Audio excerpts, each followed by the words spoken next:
America और Iran के बीच युद्ध होगा या युद्ध विराम, ये अब बस कुछ घंटों के अंदर सबको पता चल जाएगा। जो जानकारी सामने आ रही है उससे ये पता चल रहा है कि वार्ता 3 चरणों में होगी। पहले चरण की वार्ता चल रही है।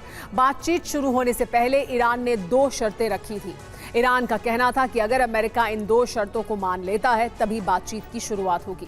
अमेरिका ने ईरान की उन दोनों शर्तों को मान लिया है। ईरान की वो शर्तें क्या थी ये आपको बताएंगे, साथ ही बताएंगे कि वो कौन से मुद्दे हैं जो बातचीत को डीरेल कर सकते हैं। अगर दोनों में से कोई एक देश भी अपनी शर्तों पर अड़ गया तो बातचीत पूरी तरह नाकाम हो सकती है। सबसे बड़ी खबर, ईरान और अमेरिका में एक बड़ी सहमति बनी है। ईरान की संपत्तियों से प्रतिबंध हटेगा। अमेरिका प्रतिबंध हटाने पर राजी हो गया है। कतर समेत कई देशों में जो संपत्ति थी ईरान की जिस पर प्रतिबंध था, वहां प्रतिबंध हटेगा। प्रतिबंध हटने से हॉर्मूज भी खुल सकता है। यानी अगर ये प्रतिबंध हट जाता है, जो ईरान की एक प्राइमरी शर्त थी, प्राथमिक शर्त थी, उसे अगर मान लिया है अमेरिका ने, तो फिर हॉर्मूज स्ट्रेट खुलने का रास्ता भी साफ हो सकता है। लेकिन कहाँ कितनी ईरानी संपत्ति थी जो फ्रीज थी, जिस पर प्रतिबंध लगाया गया था, ये भी जानना बहुत ज़रूरी है। क्योंकि जब हम अमेरिका द्वारा लगाए गए इन प्रतिबंधों की बात कर रहे हैं, संपत्तियों को फ्रीज किए जाने की बात कर रहे हैं, जिसको ईरान ने एक अहम प्री कंडीशन, एक अहम शर्त रखा था वार्ता को शुरुआत करने से पहले, तो कहां कहां ये संपत्ति है ये भी जानना बहुत ज़रूरी है। कतर समेत कई देशों में ईरान की प्रतिबंधित संपत्ति है, जिसे अब अमेरिका फ्री करने के लिए राजी हो गया है। तो कहां कितनी ईरानी संपत्ति है जो फ्रीज है, आपको बताते हैं। अमेरिका में $2 बिलियन फ्रीज हैं। दक्षिण कोरिया में $7 बिलियन ईरान की संपत्ति है जो फ्रीज की गई है। चीन में $20 बिलियन, इराक में $10 बिलियन, जापान में $3 बिलियन और लग्जमबर्ग में $1.6 बिलियन। ब्रिटेन और नीदरलैंड में भी $2.3 बिलियन की ईरान की संपत्ति फ्रीज है। कुल 100 से 120 बिलियन डॉलर के आसपास की संपत्ति है ईरान की, जिसे अमेरिका के प्रतिबंधों की वजह से फ्रीज किया गया है। हमारे साथ बात करने के लिए खास मेहमान भी जुड़े हैं, जिनसे हम लगातार बात करेंगे। इस वक्त जो वार्ता की शुरुआत हो रही है, फिलहाल मुलाकात हो रही है शहबाज शरीफ से, उसके बारे में बात करने के लिए हमारे साथ ब्रिगेडियर विनोद दत्ता जी मौजूद हैं, रक्षा विशेषज्ञ हैं। बहुत स्वागत है सर आपका। हमारे साथ पथिकृत पाइन मौजूद हैं, फॉरेन मामलों के जानकार हैं, एक्सपर्ट हैं। हमारे साथ फ़खर यूसुफजई मौजूद हैं, पाकिस्तानी पत्रकार हैं, उनसे भी बात करेंगे। इस्लामाबाद से हमारे साथ जुड़े हैं।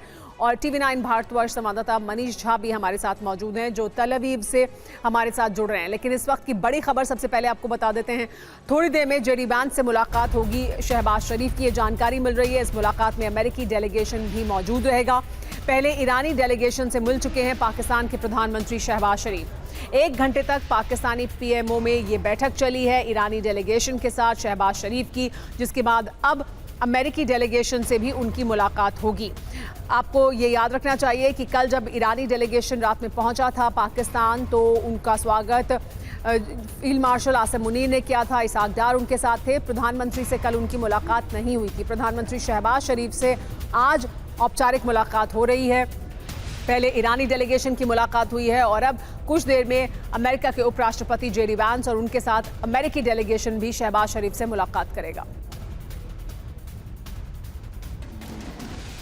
लेकिन शुरुआत होने से पहले, यानी बातचीत शुरू होने से पहले ही जो एक अहम शर्त रखी गई थी इस बातचीत को शुरू करने को लेकर, वो जो शर्त है वो अमेरिका ने मान ली, ऐसी जानकारी मिल रही है।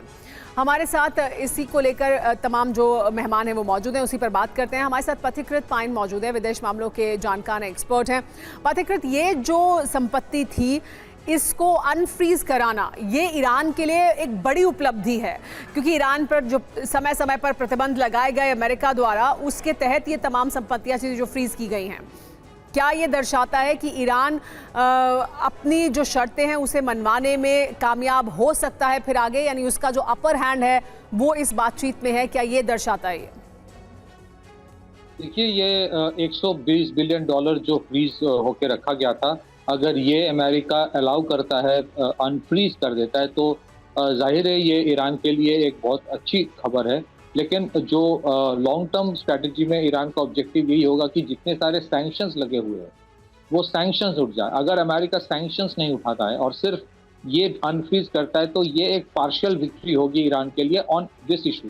पूरे इशू के लिए नहीं बोल रहा हूँ। दूसरी चीज़ है कि देखिए बहुत कंटेंशियस इशू है इस नेगोशिएशन में, उसमें जब तक बात आगे नहीं बढ़ेगी तब तक ये सोचना अगर ये सीज फायर 14 दिन और आगे भी जाए तो भी कोई फायदा नहीं होगा अगर वो कंटेंशियस इशूज पे बातचीत एक कंक्लूजन तक ना पहुंचे। पहली चीज तो ये है कि अमेरिका चाहता है कि ईरान जो है अपना न्यूक्लियर प्रोग्राम पूरा ही डिसमेंटल कर दे, खत्म कर दे। क्या ईरान उसके लिए राजी होगा, ये सबसे बड़ा सवाल है। दूसरी चीज है कि ईरान के ऊपर अमेरिका या इजराइल के प्रेशर से ये बोला जाएगा कि आप लेबनान से अपना हाथ किनारा कर लो। क्या ईरान लेबनान से या हिजबुल्लाह से खास करके किनारा कर लेगा? अगर वो किनारा कर लेता है तो बहुत बड़ी एक क्रेडिबिलिटी इशू ईरान के लिए। बहुत से ऐसे मुद्दे हैं जो अहम मुद्दे हैं जो लॉन्ग टर्म पीस के लिए, शांति के लिए जरूरी है कि उनको हल किया जाए। लेकिन ये जो संपत्तियां जो फ्रीज थी उनको अगर अनफ्रीज किया जा रहा है तो ये एक पार्शियल विक्ट्री तो मानी ही जाएगी ईरान के लिए। क्या इसको इसी तरह से देखते हैं? हमारे साथ ब्रिगेडियर विनोद दत्ता जी भी मौजूद हैं। ब्रिगेडियर विनोद दत्ता जी, आप किस तरह से देखते हैं इस मुद्दे को? क्योंकि अमेरिका के लिए ईरान को कोई भी कंसेशन देना या कंसेशंस देना, अमेरिका में उसे फिर किस तरह से देखा जाएगा? अगर अमेरिका में इस बात का विरोध है कि आप युद्ध ना लड़ें, आप ग्राउंड पर फोर्सेस ना भेजें, तो अमेरिका में ईरान का भी तो उतना ही विरोध है। फिर ईरान को अगर कंसेशंस देते हैं बातचीत को आगे बढ़ाने के लिए, तो फिर ये कितनी बड़ी मुश्किल है डोनाल्ड ट्रंप के लिए, उनकी सरकार के लिए? देखिए, यकीनन एंटी ईरान कैंपेन भी एक मुहिम के तहत अमेरिका में शुरू किया गया। अगर आप देखें कि ये जो जो समस्या थी, ये रजा शाह पहलवी का जब अपदस्थ हुए उसके बाद उनके जो यूएस एम्बेसी में बंधक लोगों को रखा गया, वहाँ से यह अदावत शुरू होती है। और यही चीज़ जो अमेरिकन लोग हैं उनको ये पसंद नहीं है। लेकिन अमेरिका में भी कुछ धड़े ऐसे हैं या एक बड़ा लार्ज सेगमेंट ऐसा है यूएस में जो ये मानता है कि साहब ईरान कोई इस तरह की हरकत नहीं करेगा जिससे अमेरिका के इंटरेस्ट में कोई वो हो, अनलेस अमेरिका ईरान को छेड़ता है। आप ये देखिए, अमेरिका जो है उसकी जो मेनलैंड है वो ईरान के आउट ऑफ रीच है। अमेरिका ने जो सैंक्शंस लगाए थे उसकी जो एयरफोर्स थी वो बिल्कुल कारगर नहीं थी। तो ये एक बहुत बड़ा अचीवमेंट था अमेरिका के लिए कि साहब एरियल डिलीवरी जो वेपन सिस्टम है उनका वो इस्तेमाल नहीं कर सकते। रही बात इनकी असेट्स की, अगर असेट्स वो रिलीज कर देते हैं तो यकीनन ये ईरान की एक बड़ी जीत है, क्योंकि पिछले 47 साल से आप देखें जो सैंक्शंस लगाए हुए थे ये अमेरिका ने, उसका खामियाजा ईरान ने बहुत दिनों तक झेला है। उसके बाद आप देखिए कि जो पिछली साल का युद्ध हुआ और अब जो 40 दिन का जो युद्ध हुआ है, इसमें आप ये देखिए कितना नुकसान इंफ्रास्ट्रक्चर को ईरान के लिए हुआ है। ईरान यही उम्मीद करेगा कि साहब अमेरिका के साथ, पहली बात तो ये एक अच्छी पहल है कि साहब उनके जो असेट्स हैं जो वो फ्रीज थे वो रिलीज हो रहे हैं। सेकेंडली उनका जो वॉर इंडेमिटी है वो अमेरिका साइन करे कि साहब जितना खामियाजा, जितना नुकसान हुआ है उसका कोई पोर्शन, कोई खामियाजा उनको मिल जाए। लेकिन एक और बड़ी खबर आ रही है हॉर्मुज से जुड़ी हुई, इस वक्त की बड़ी खबर अपने दर्शकों को बता दें। कई जहाज हॉर्मुज से गुजरने को तैयार हैं। फंड अनफ्रीज होने पर खुल सकता है हॉर्मुज, ये जानकारी मिल रही है। हॉर्मुज खोलने को तैयार हो सकता है ईरान, अगर उसके फंड अनफ्रीज किए जाएंगे। उसकी वो संपत्तियां जो फ्रीज की गई हैं, जिन पर प्रतिबंध है, अगर उसे अनफ्रीज किया जाता है तो फिर हॉर्मुज को खोल सकता है। और फिर ये दुनिया के लिए बहुत अहम खबर है, भारत के लिए भी अहम खबर है, और तमाम और दुनिया के देश जो प्रभावित है, एनर्जी क्राइसिस जो एक पैदा हुआ हॉर्मुज के बंद होने की वजह से, उनके लिए एक अच्छी खबर होगी। हमारे साथ मनीष भी जुड़े हुए हैं। मनीष, संपत्तियां अनफ्रीज करने को लेकर जो बात की जा रही है, ये बड़ी संपत्तियां हैं, 100 से 120 बिलियन डॉलर के आसपास की संपत्ति है ईरान की। क्या ये एक गुडविल जेस्चर के तौर पर भी देखा जा सकता है कि बातचीत शुरू होने से पहले ईरान की अगर ये मांग थी, ईरान को इतना नुकसान भी पहुंचाया गया है, ईरान जिसका कॉम्पनसेशन मांग रहा है, तो अमेरिका की तरफ से एक पहल, एक कोशिश कि सकारात्मक रूप से बातचीत आगे बढ़े और हॉर्मुज भी खुले? क्या उस तरह से देखना चाहिए इसे? काश कि ये सारी बातें ईमानदारी से अमेरिका कर रहा हो तो ये बहुत अच्छी बातें हैं। लेकिन याद करिए पिछले हफ्ते जब ऑपरेशन पायलट के दरमियान CIA ने कैसे धोखा दिया था कि पायलट को लेकर जाया जा रहा है इस डायरेक्शन में और वो वेस्ट डायरेक्शन से लेकर जा रहे थे। बातचीत के ठीक पहले इस तरीके का कन्फ्यूजन भी क्रिएट किया जा सकता है कि हाँ भाई, हम आपकी संपत्ति को डिफ्रीज कर रहे हैं। ईरान की संपत्ति जब ईरान वापस आ जाए तब समझिएगा कि संपत्ति डिफ्रीज हो गई। उससे पहले जहां पर मौजूद है वहां पर उन्होंने अमेरिका के कहने से फ्रीज किया था, अब वो डिफ्रीज कर देंगे और फिर वो रिलीज करेंगे, इसमें समय लगेगा और इस बीच में ये बातचीत हो जाएगी। तो हो सकता है ये बातचीत करवाने के लिए अमेरिका ने कहा होगा कि हाँ हमने कह दिया। मनीष, एक और बड़ी खबर आ रही है, पहले बड़ी खबर बता देते हैं। अमेरिका ईरान वार्ता पर इस वक्त की बड़ी खबर यह है कि अमेरिका ने धोखा दिया तो पाकिस्तान जिम्मेदार होगा। कहा है ईरान ने, अमेरिका ने धोखा दिया तो पाकिस्तान जिम्मेदार होगा। यह बड़ा बयान ईरान द्वारा दिया गया है। ईरानी मीडिया के हवाले से खबर आ रही है, यानी पाकिस्तान अगर ऐसा सोच रहा है कि वो सिर्फ फैसिलिटेटर बनेगा, वेन्यू प्रोवाइड करेगा और फोटो ऑप होगा, मुलाकात होगी, इस हद तक की बात रहने वाली है, ऐसा नहीं है। ईरान का ये कहना है, ईरानी मीडिया के हवाले से जो खबर आ रही है या ईरान का जो पक्ष है वो ये कि अगर ये बातचीत फेल होती है तो इसकी जिम्मेदारी पाकिस्तान की होगी। इस पर हमारे साथ बात करने के लिए फ़खर यूसुफजई मौजूद है। फ़खर यूसुफजई साहब, क्योंकि देखिए इस वक्त पाकिस्तान के लिए खुश होने के लिए बहुत अहम मुकाम है कि देखिए हम इतना बड़ा जो शांति वार्ता है उसे हम होस्ट कर रहे हैं। यहाँ पाकिस्तान अगर किसी तरह की शांति को स्थापित कराने में कामयाब होता है, फैसिलिटेटर बनता है, तो ये उसके लिए बड़ी उपलब्धि होगी और यही वो बता रहा है। लेकिन ईरानी मीडिया ये कह रहा है कि ईरान ऐसा समझता है कि अगर ये टॉक्स फेल होती हैं उसके लिए पाकिस्तान जिम्मेदार होगा। यानी सिर्फ फैसिलिटेटर या सिर्फ वेन्यू आपने दे दिया इतना ही भर नहीं है, इसकी जिम्मेदारी भी आप पर आएगी।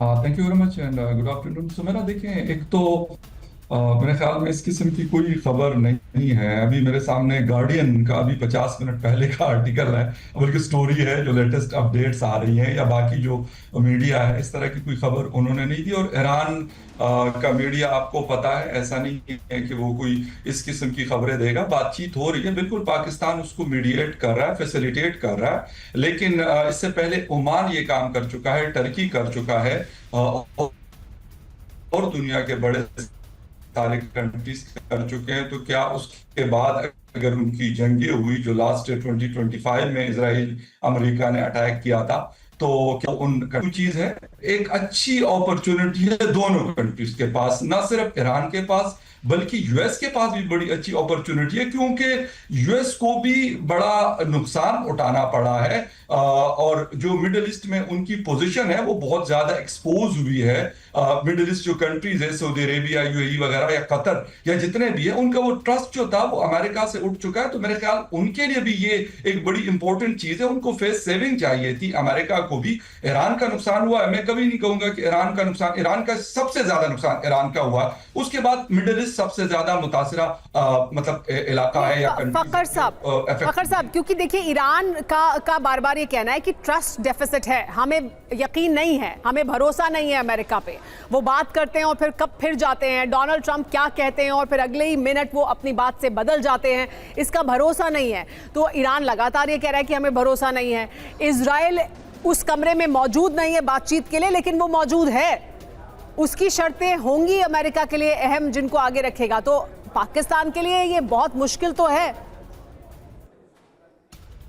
देखिए, ये आपकी बात सही है कि इजराइल मतलब फिजिकली उनकी कोई उनका डेलीगेशन नहीं है। अगर कोशनर वहां पर है, वटकोप वहां पर है, जेडी वैंस वहां पर है, तो अमेरिका के बगैर इजराइल ने आज तक कौन सी जंग लड़ी है कि वो ये लड़ लेगा। अगर अमेरिका ना हो तो इजराइल किसी के ऊपर, एक मैं कहता हूं ना, एक बुलेट भी फायर नहीं करेगा, ना कर सकता है।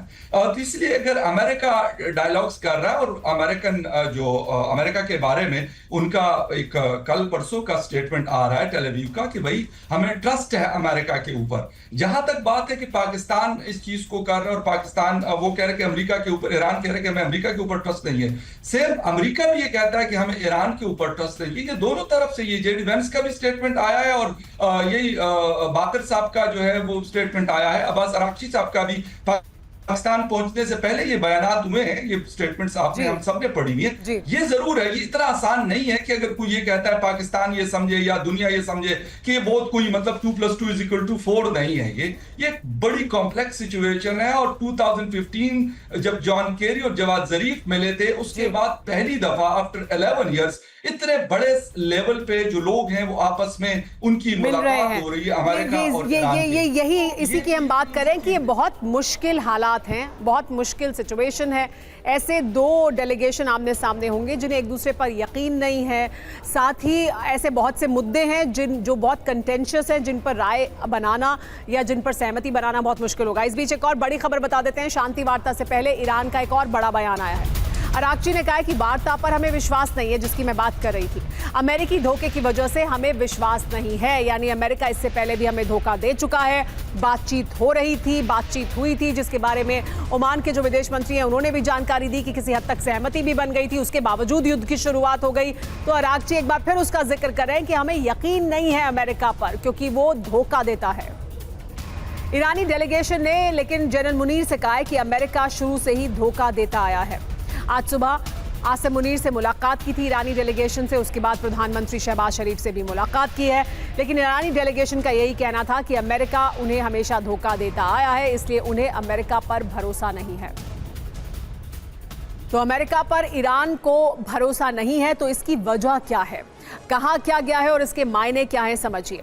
अब्बास अरागची ने कहा है कि वार्ता में अमेरिका पर हमें विश्वास नहीं है। अमेरिकी धोखे की वजह से विश्वास खो दिया है ईरान ने अमेरिका पर। अमेरिका शुरू से ही ईरान को धोखा दे रहा है।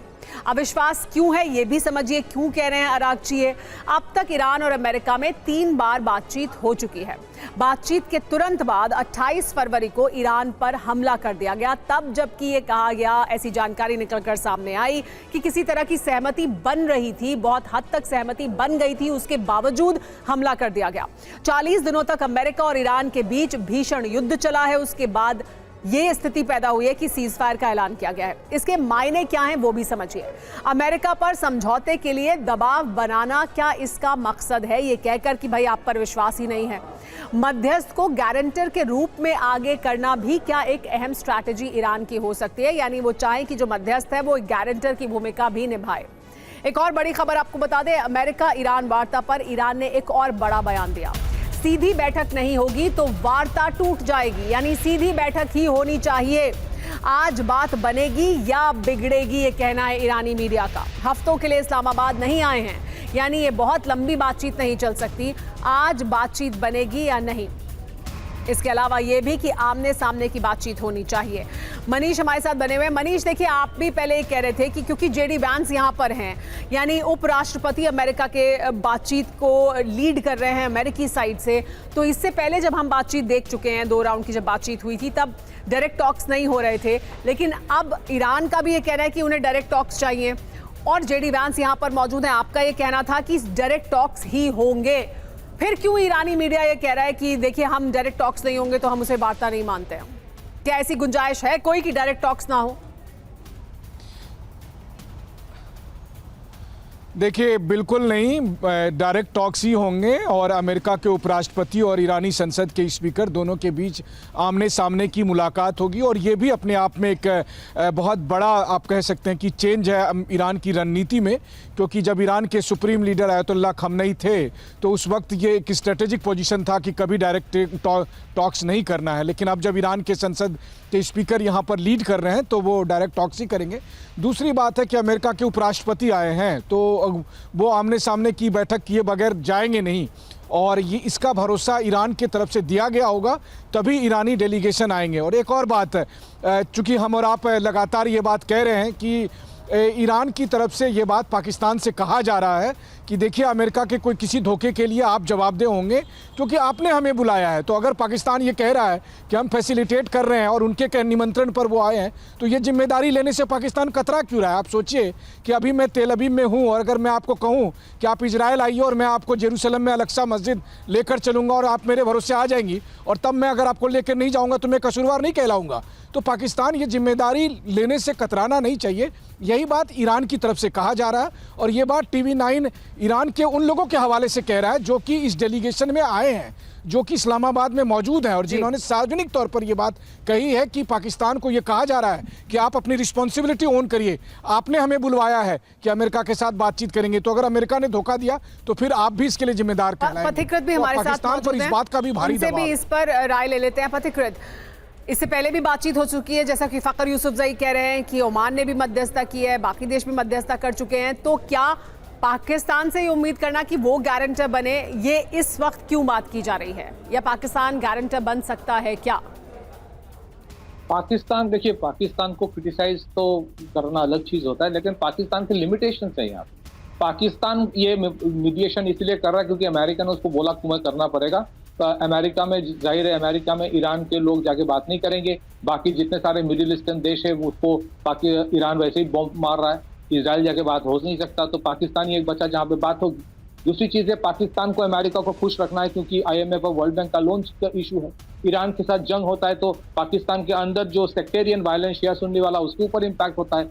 ये पाकिस्तान का इनफॉर्मल इकोनॉमी ईरान के ऊपर डिपेंड करता है। बहुत चीज पथिकृत, जो हम समझना चाहते हैं वो ये कि इसका फॉल आउट पाकिस्तान के लिए क्या हो सकता है, नेगेटिव फॉल आउट क्या हो सकता है? नहीं, पाकिस्तान यहाँ पे साइड प्लेयर है। पाकिस्तान को यहाँ पे कुछ करके भी फायदा नहीं है। ईरान का प्रॉब्लम पाकिस्तान नहीं है। किसी के ऊपर तो ब्लेम डालना है तो वो बोलेगा पाकिस्तान जिम्मेदार है। पाकिस्तान यहाँ पे क्या करेगा? एक तो पहली चीज मैं बताऊं जिसके ऊपर कोई बात नहीं कर रहा है, जब तक ईरान डायरेक्टली इजराइल से बात नहीं करेगा ये मसला हल नहीं होगा। क्योंकि अमेरिका यहाँ पे जब भी सीज फायर की बात होती है तो इजराइल अटैक जो लेबनान में किया, ये पाकिस्तान को पता नहीं था, अमेरिका को पता नहीं था ये करेगा। और हिजबुल्लाह को कभी भी ईरान छोड़ेगा नहीं, मतलब उनका हाथ नहीं छोड़ेगा। तो जब तक वो हिजबुल्लाह से किनारा नहीं करेगा मसले का हल होगा ही नहीं। इजराइल बम्बिंग करना बंद नहीं करेगा। लेकिन पथिकृत, वो तो अभी नहीं संभव दिखाई देता ना, दोनों तरफ से, ईरान और इजराइल दोनों तरफ से नहीं दिखाई देता कि वो आमने सामने आएंगे। ये जंग बंद नहीं होने वाला, ये जंग बंद नहीं होने वाला। किसी न किसी रूप में जंग रहेगी और ये तनाव बना रहेगा। लेकिन इस बीच एक और बड़ी खबर, मुनीर से मिल सकता है ईरानी डेलीगेशन। शहबाज शरीफ से मुलाकात के बाद आसिम मुनीर से भी चर्चा कर सकता है। इससे पहले 2 बार आसिम मुनीर से मिल चुका है ईरानी डेलीगेशन, एक बार फिर उनसे मुलाकात हो सकती है, ऐसी जानकारी मिल रही है। पहले मुलाकात हो चुकी है आसिम मुनीर से, जब उन्होंने स्वागत किया, कल रात भी मुलाकात हुई थी। न सिर्फ स्वागत किया था बल्कि बात भी हुई थी, मुलाकात भी हुई थी। और अब ये जानकारी मिल रही है कि एक बार फिर उनसे मुलाकात हो सकती है। वार्ता से पहले ईरान ने लेकिन एक और बड़ा बयान दिया है। अमेरिका की शर्तों पर बात संभव है, इजराइल की शर्तों पर लेकिन बात संभव नहीं होगी। यानी हम अमेरिका फर्स्ट तो हमें मंजूर है, अमेरिका अपनी जो शर्तें हैं वो सामने रखे और उस पर बात करे, लेकिन इजराइल का पक्ष अगर अमेरिका रखेगा और उस पर बात करना चाहेगा इजराइल के पक्ष को मजबूत करने के लिए, तो ये ईरान को मंजूर नहीं होगा। तो जो अभी पथिकृत कह रहे थे वो अहमियत रखती है बात कि इजराइल कमरे में मौजूद नहीं है बातचीत के, इजराइल पाकिस्तान में मौजूद नहीं है बातचीत के लिए, लेकिन इजराइल मौजूद है और वही सबसे अहम कड़ी भी है। ईरान ने यह भी कहा है कि वेंस मतलब अमेरिका फर्स्ट, कुशनर विटकॉफ मतलब इजराइल फर्स्ट। यानी विटकॉफ और कुशनर यहाँ पर हैं, यानी वो इजराइल का पक्ष रखेंगे, और अगर जेडी वैंस यहाँ पर हैं तो वो अमेरिका फर्स्ट की नीति को आगे रखेंगे। यानी वो अमेरिकन डेलीगेशन में भी अलग अलग कर देख रहे हैं कि जेडी वैंस हैं तो वो अमेरिका फर्स्ट की बात करेंगे, और जेडी वैंस से बात करना इसलिए स्वीकार्य है ईरान को। लेकिन आपको आइए डिटेल में बताते हैं कि इस वार्ता से पहले ईरान ने क्या नया पेंच फंसाया है। ईरान के उपराष्ट्रपति ने संदेश दिया है कि टीम अमेरिका में 2 टीमें हैं, एक टीम अमेरिका फर्स्ट वाली है तो दूसरी टीम इजरायली फर्स्ट वाली है। उपराष्ट्रपति के मुताबिक अमेरिका फर्स्ट टीम में जेडी वैंस हैं, जिनके साथ बातचीत में समाधान निकलने की उम्मीद है, जबकि टीम इजरायली फर्स्ट में स्टीव विटकॉफ और जैरेड कुशनर हैं। टीम ईरान विटकॉफ और कुशनर से बातचीत नहीं चाहती क्योंकि ईरान उन पर इजरायल के हितों का समर्थन करने का आरोप लगाता है और उसे शक ये है कि अगर ये बातचीत में शामिल रहे तो बातचीत सफल नहीं होगी। ईरानी उपराष्ट्रपति ने धमकी भी दी है कि अगर इस बातचीत का नतीजा नहीं निकला तो दुनिया को भारी कीमत चुकानी होगी। लेकिन देखिए, ये जो बड़ी बात है जिसमें ये स्थिति पैदा हुई है कि ये कहा जा रहा है दत्ता सर, ये स्थिति आई है कि ईरान ये डिक्टेट कर पाया कि उपराष्ट्रपति जेडी वैंस रहे मौजूद लीड करने के लिए डेलीगेशन को। ये अपने आप में ईरान के लिए एक बड़ी उपलब्धि है। यानी हम ये सोच नहीं सकते थे अब से 40 दिन पहले कि ईरान ये डिक्टेट करेगा कि वो अमेरिका में किससे बात करेगा, और अब वो ये कह भी रहा है कि हम जब बातचीत करेंगे तो हम जानते हैं कि दरअसल जेडी वैंस हैं तो वो अमेरिका फर्स्ट की बात करेंगे, वो हमें स्वीकार्य है, लेकिन इजराइल का पक्ष स्वीकार्य नहीं है।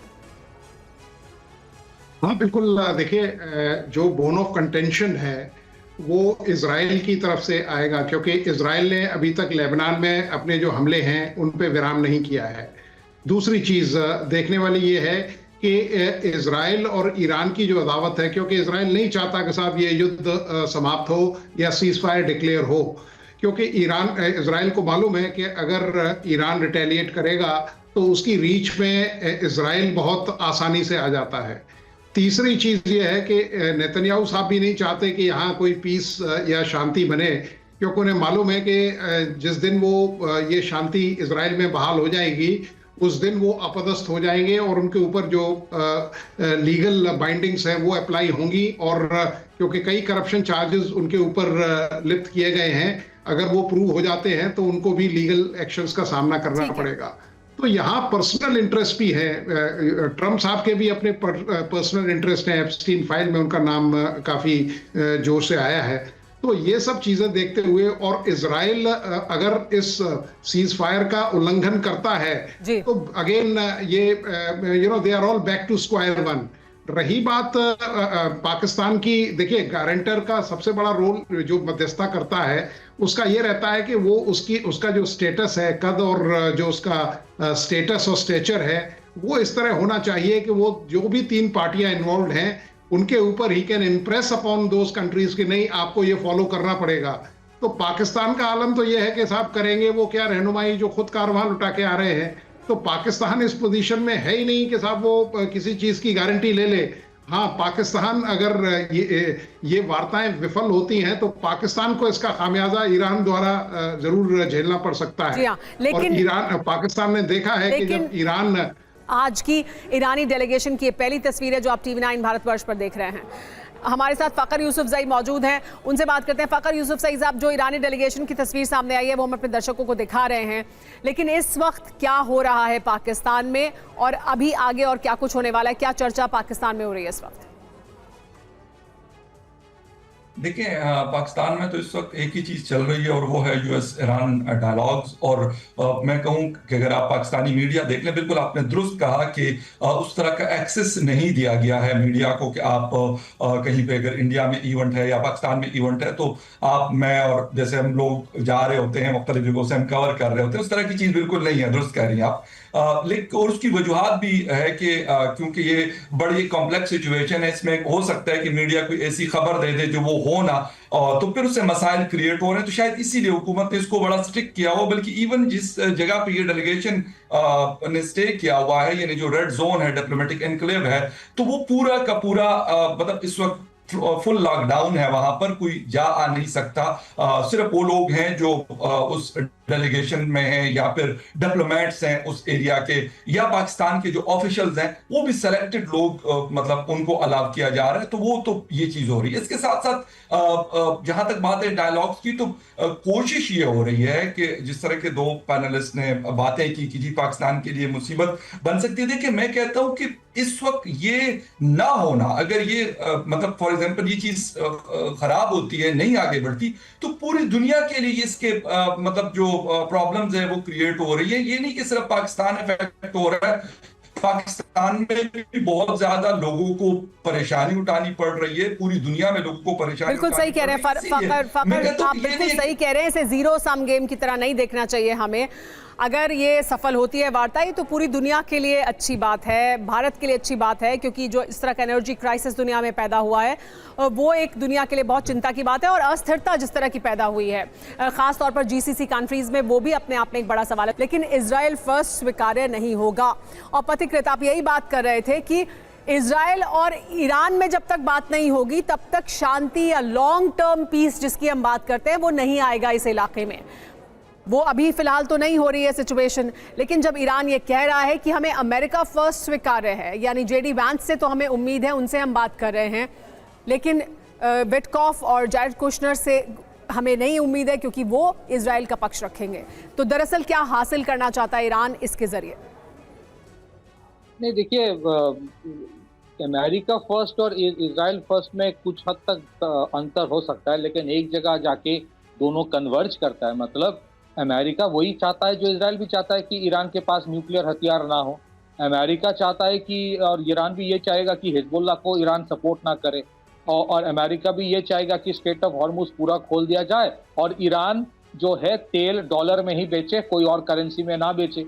अमेरिका ये भी चाहेगा कि IRGC पूरा डिसमेंटल्ड हो जाए, इजराइल भी वही चाहेगा, इजराइल को वो खतरा है। अमेरिका ये भी चाहेगा कि जितने सारे न्यूक्लियर एनरिच्ड हुआ होके यूरेनियम एनरिच्ड होके रखा है 450-500 किलोग्राम, वो दिया जाए, वापस किया जाए, इजराइल भी वही चाहेगा। तो अमेरिका फर्स्ट और इजराइल फर्स्ट में अंतर क्या है, मुझे ये समझ नहीं आ रहा है, क्योंकि ये बहुत इंपॉर्टेंट चीज समझना है कि यहाँ धोखा दोनों तरफ से हुआ है।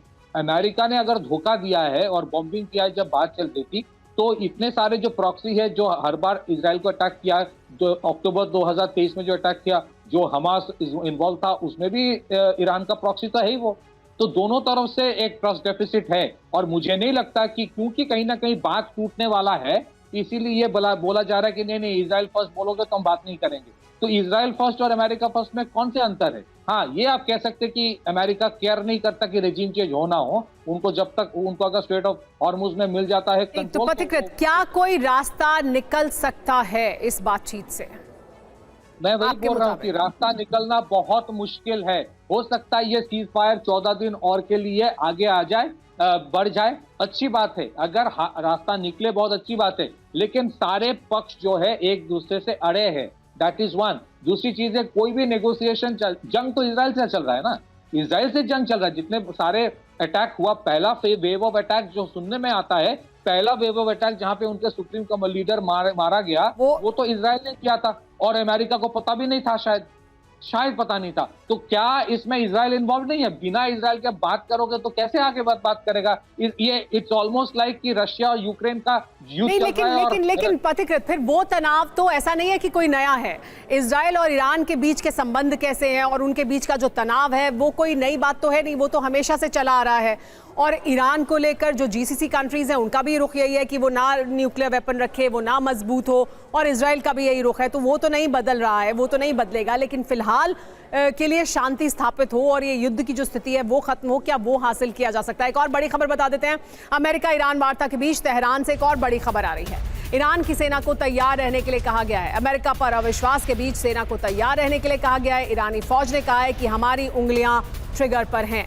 तो ईरान की तरफ से भी इस तरह का रुख सामने रखा जा रहा है जैसा अमेरिका कह रहा है। अमेरिका और ईरान वार्ता को लेकर एक और बड़ी खबर है। मुश्तबा खामेनेई लगातार टीम ईरान के संपर्क में हैं। मीटिंग को लेकर निर्देश दे रहे हैं मुश्तबा खामेनेई। ये कहा गया है हमले में बुरी तरह घायल हो चुके मुश्तबा खामेनेई अभी तक सामने तो नहीं आए हैं, लेकिन हमले में एक पैर खो चुके हैं मुश्तबा खामेनेई, ये कहा जा रहा है। मुश्तबा के चेहरे पर भी गहरे जख्म के निशान हैं। रॉयटर्स के हवाले से ये खबर सामने आई है, यानी रॉयटर्स ने ये खबर दी है। रॉयटर्स का ये कहना है कि चेहरे पर भी चोट है, एक पैर खो चुके हैं, लेकिन लगातार संपर्क में है टीम ईरान के साथ। लेकिन हमारी नज़र भी बनी हुई है लगातार इस्लामाबाद टॉक्स को लेकर। इस्लामाबाद में जो वार्ता चल रही है उसको लेकर ये बातचीत होती है या नहीं, और होती है तो क्या नतीजा निकल कर आता है। थोड़ी देर में अमेरिका और ईरान के बीच वार्ता शुरू होने वाली है। जल्दी से आपको हम ये बता देते हैं कि अब तक क्या क्या हुआ है। ईरान अमेरिका में बात अब तक क्या क्या हुई है जान लीजिए। शहबाज शरीफ से मुलाकात हुई है ईरानी प्रतिनिधिमंडल की। PM ऑफिस में मुलाकात हुई है ईरानी प्रतिनिधिमंडल की। वार्ता में अमेरिका पर विश्वास नहीं है, ये कहा है अब्बास अरागची ने, विदेश मंत्री ने ईरान के। अमेरिका शुरू से ही धोखा देता आया है, ये ईरान का पक्ष है। कुशना और विटकॉफ मतलब इजराइल फर्स्ट, ये कहा है ईरान ने। और ईरान ने यह भी कहा है कि JD वैंस का मतलब है अमेरिका फर्स्ट, यानी वो अमेरिका की बात करेंगे। ईरान की 2 शर्तों पर अमेरिका की सहमति भी बनी है, इस तरह की जानकारी सामने आ रही है। लेबनान पर हमले नहीं होंगे और संपत्ति ईरान की जो फ्रीज थी उसे डीफ्रीज किया जाएगा। PM ऑफिस या सेरेना होटल या रावलपिंडी एयरबेस पर वार्ता मुमकिन है। वार्ता पर मुश्तबा ईरान से लगातार निर्देश दे रहे हैं, ये जानकारी भी सामने आ रही है। आप सभी मेहमानों का बहुत बहुत शुक्रिया हमारे साथ फिलहाल इस चर्चा में जुड़ने के लिए। लेकिन हमारी नजर बनी हुई है लगातार इस्लामाबाद में हो रही इस वार्ता पर।